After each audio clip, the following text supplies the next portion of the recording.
Mr. T, 1983, the mystery solver along with his team of Gymnasts adventure-based cartoon series. Mr. T was a highly popular 80s cartoon that featured an animated version of a real-life person called Mr. T. The show ran for 3 seasons across 30 episodes from 1983 to 1985. The plot of the show is quite simple. There is a group of kids who do gymnastics and solve mysteries as part-time detectives. The show is so great because it is based on the popular actor Mr. T. It used live-action segments at the beginning and end of each episode, and it was a show with a diverse cast, which allowed more kids to identify with them. Before we go into our explanation, we have a very small request. If you like our content, please support us by subscribing to our channel. This is a small click for you, but for us, it means a lot. Thank you. Let's begin. Out of there, you! Now talk! Where's the kid? What the cartoon television series is all about. Many cartoons were being made using famous people in the 1980s, but nothing can top how famous Mr. T was during that period. The show features the renowned celebrity who serves as the head coach of a group of adolescent gymnasts who go about in a bus and solve mysteries, usually with a non-paranormal bent. The show is like a diverse and secular Scooby-Doo. Along with the main characters Woody, Kim, Robin, and Jeff, the huge group also includes Bulldozer, a mohawked dog, and Miss Priscilla Bisbee, who is the bus driver, and a southern belle with the tagline, "My Stars and Garters." She was voiced by Taeko Fisher. Mr. T is the guardian of Robin's younger brother, Spike, who dresses like his hero in a denim waistcoat and gold chains, and grunts at all of his lines. In a T-like voice with a gruffness so thick, the voice actor must have been hawking blood in between takes. They travel all over the States and sometimes the world for gymnastic competitions, and end up inevitably solving some sort of crime or mystery. To convey the weekly educational lesson, Mr. T voiced his own character and also made live-action appearances at the opening and finish of each episode. Ruby Spears Productions handled the animation, and the show had 3 seasons of 30 episodes. Steve Gerber and Martin Pascoe, both of whom functioned as regular writers at Ruby Spears, created it. Initially, they had put forth 3 different script ideas. However, the show that they ultimately made was very different from the ones they proposed. Other authors included Buzz Dixon, Paul Dini, Matt Ertz, and Fritz Dill. Phil Lamar had his first voice acting job on the show as Woody Daniels, who joins the gymnastics team. He later became a great voice actor and dubbed for the Green Lantern, Samurai Jack, and many others. Reruns were then broadcast on USA Cartoon Express during the late 1980s and the early 1990s. More recently, it has been shown as a component of Cartoon Network's Adult Swim late-night programming block and sister network Boomerang, which broadcasts vintage animated films from the Hanna-Barbera, pre-1991 Ruby Spears, Turner, and classic Warner libraries. Going into outer space has got to be the easy part around here. I pity that gal. I pity Main character of the cartoon series. Mr. T, who is voiced by himself, is the main lead of the series and the coach of the gymnastics team. He also appears to be a licensed bus driver because he takes the helm of the team's bus when Miss Bisbee is either not available or has reached her limit of driving time. But knowing Mr. T, he probably does have a license because he doesn't do illegal things like drugs. Don't do drugs or else. If you get that reference, then kudos to you. You're really a cultured person. The team's actual bus driver, Miss Priscilla Bisbee, is voiced by Taeko Fisher. Her catchphrase, "My Stars and Garters," is pronounced in her usual southern voice. She is a mother figure to the children and a fan of mystery books. She is also extremely adept at helicopter and boat navigating. You wouldn't think a bus driver would need these skills, but they are clearly a requirement when you solve mysteries on the down low. Now, the team members. Jeff Harris, who is voiced by Sean Lieber, is the team's wisecracking, egotistical leader. A friendly rival of Jeff's is our African-American friend and gymnast Woody Daniels. Woody is voiced by Phil Marr. As we have already mentioned, he intends to be a lawyer after gymnastics. Amy Linker provides the voice of Robin O'Neill. She is a stunning redhead with freckles and green eyes who is willing to get involved in any mystery they have at hand. She serves as Mr. T's deputy as well. Her chosen catchphrase is, "What the hairy hell?" Then we have Kim Nakamura in Sue Ming Carson's voice in the role of a young Japanese-American woman. She is, a little stereotypically, the daughter of a computer scientist. She has a photographic memory because of which she can recall certain magazine articles and book passages, as well as the issue of volume and even the page numbers that she has read the words on. Just wanted to be alone, so we could talk. Did you see who attacked you? Way too dark. Spike O'Neill, who is Robin's younger brother, idolizes Mr. T and occasionally even talks like him. He also wears clothes like him. He is voiced by Teddy Field III. It is revealed in The Secret of the Spectral Sister that Spike is only a pet name. However, he never reveals his first name.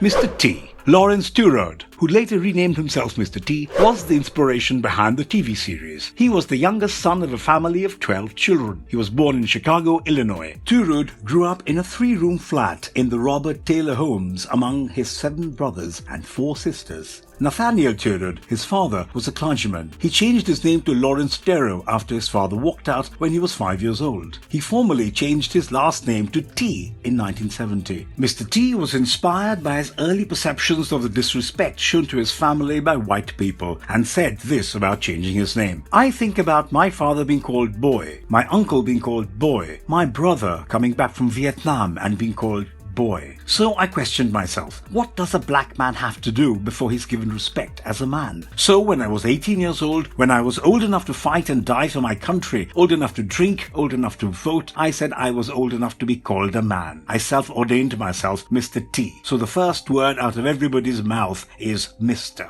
It's difficult to describe exactly how famous Mr. T was and how rapid his rise to fame was. His breakthrough performance as Clubber Lang in Rocky II premiered in theaters in May 1982, and The A-Team, which debuted in January 1983, became an instant smash. In September of the same year, Mr. T, a cartoon with an oddly formal title, debuted in the venerable Saturday morning cartoon time slot. T's most fruitful years of popularity would last until 1986. During that time, he would participate in the film DC Cab, the first 2 WrestleManias, a best-selling motivational video, and Nancy Reagan's Just Say No campaign, among other things. Mr. T's anti-drugs PSA was the 30-second distillation of his character, tough, brash, but good-hearted. A cartoon even before it was inked onto an animation cell. He is seen ranting about drugs at a dinner, becoming so enraged that he smashes his milkshake glass, eventually bundling the camera to the floor in fury, but ends with a smile. What a fantastic character to pique children's wondering interest. Mr. T is the program from whence many actual celebrities teaching animated principles cartoons emerged, from the sincere Chuck Norris Karate Commandos to the parodic Mike Tyson mysteries.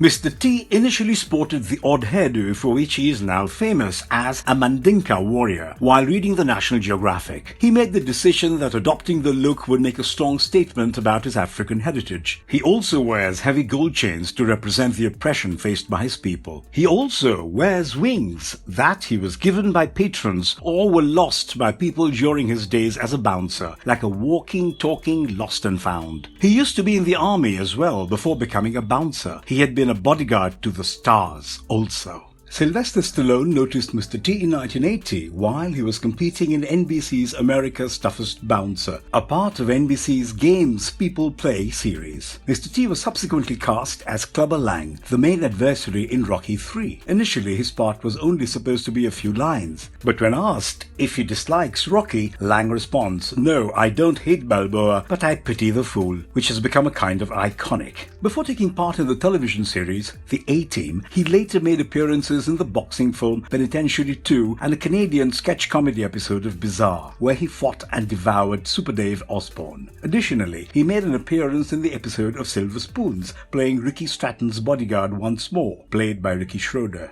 When asked about his name, he described it as first name Mr., middle name period, last name T throughout the episode. In one scene, Mr. T throws his body in front of the flying papers as Rick's class breaks out into a paperball throwing battle. In 1982's Rocky III, Mr. T made his film debut as a fictitious boxer. Still, by 1985, the actor had switched to professional wrestling. He had a memorable appearance in the first WrestleMania match, teaming up with Hulk Hogan to face Rowdy Roddy Piper and Mr. Wonderful. He also battled cancer in the 1990s and beat it. He even had his own cereal and comic book in his name. The first episode of the series has a sweet message of how one should not be mean to new kids because you might just be missing out. It follows the entry of Woody to the team, but he is not welcomed by his teammates at all. As the story progresses, Spike gets kidnapped. In the mystery of the medallions and the kidnapping, Woody's help is what ultimately allows the group to find Spike. They also end up stopping a robbery of game programs while performing gymnastic tricks. The second episode, The Mystery of the Forbidden Monastery, has a considerable larger amount of adventure and action. The team is traveling to New Mexico for a competition, except that there is no competition. Sky, a Native American girl on the team, had sent a fake invite for a gymnastics meet. Why? Well, her cousin who lived there wrote her about how fake monks were taking over the town, stealing goods and shipping them to be sold all over America. The people were too scared to go to the authorities, so Sky tricked the team into coming and rescuing everyone in the village. Somehow this episode also has a lot of kidnappings. Jeff, Robin, Sky and Kim get kidnapped by the fake monks while they are trying to find clues. Woody nearly escapes, falling down a cliff in the process of rescuing them, but Mr. T is able to rescue everyone. The entire episode ends with Mr. T telling us to think twice before doing anything wrong, even if it is for the right reasons. The third episode follows the mystery of a mind thief who keeps stealing people's thoughts. The mind thief keeps Kim's father hostage when he's supposed to be at her gymnastics meet. Due to the kidnapping, he can't make it to the competition, which upsets Kim because she doesn't know about her father's predicament. As the story progresses, Mr. T is also under the control of the mind thief. However, he snaps out of it when the device tries to make him hurt his friends. He would never hurt them. The team then goes through some trials, tribulations, and lots of action scenes to get to Mr. Nakamura, who is being put inside a space shuttle by the mind thief. Mr. T crashes the bus into one of the stands of the space shuttle, stopping it from launching. It turns out that Mr. Nakamura was being targeted by Dr. Yorby, who was making her voice sound like a man and wiping people's memories. The episode ends with the message that one should care about others' feelings because sometimes the ones who hurt us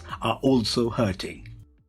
Mr. T Comics. 1993 saw the publication of Mr. T and the T-Force by Now Comics. Pete Stone wrote it, Neil Adams did the illustrations, and other creative teams continued the project after their run. Before ending, the Now Comics went out of business. The series reportedly ran for 14 issues straight, excepting a 1994 annual, and several printings of number 1. Mr. T's trading cards were included in most of the issues of Mr. T and the T-Force. There was another comic series called Mr. T in 2005, which garnered a lot of attention. It was from APC Comics, a British publisher. However, they went out of business, so only 3 copies were released. Mr. T appeared in the A-Team comic adaptations as B.A. Baracus. The plot of the show follows the former members of a fictitious United States Army Special Forces. The team's 4 members were put on trial in a court-martial for a crime they didn't commit. They were found guilty and even given jail terms in a military facility, but they eventually made their way to Los Angeles, where they started working as soldiers of fortune in an effort to clean their reputations and evade law enforcement and military officials. Frank Lupo and Stephen J. Cannell came up with the idea for the series. This formed the premise of the A-Team comics. A-Team was published by Marvel Comics and ran for 3 issues between 1983 and 1984. Describing this as a 3-issue mini-series is probably true, given the enormous popularity of both the comic books and the A-Team program at that time. The first 2 issues of the Marvel Comics series were sold separately before being published in packs of 3. Each pack had a sealed, clear bag with an image of Spider-Man and the Marvel emblem on it. The A-Team Storybook, a trade paperback published by Marvel, included the whole series. The A-Team Summer School Specials 1 and 2, a yearly hardback book, and other Marvel US comics, which were also reprinted by Marvel UK in a variety of formats in 1986. Several years after the A-Team TV series was cancelled, the first Marvel UK hardcover A-Team annual was published in 1991, demonstrating its enduring appeal in the UK in spite of this. Mr. T was a great educational and moral show for kids of all ages to watch from the 80s. It had immense popularity, charm, and action. The show edges the line of too much action for kids all the time, but in a good and entertaining way. It is a good show to watch with kids or just alone if you're feeling nostalgic. Let us know what you thought of Mr. T and this amazing show in the comments below. And if you liked our content, don't forget to leave a like and subscribe to us if you haven't already. Have a good one and be safe. Thanks, everyone.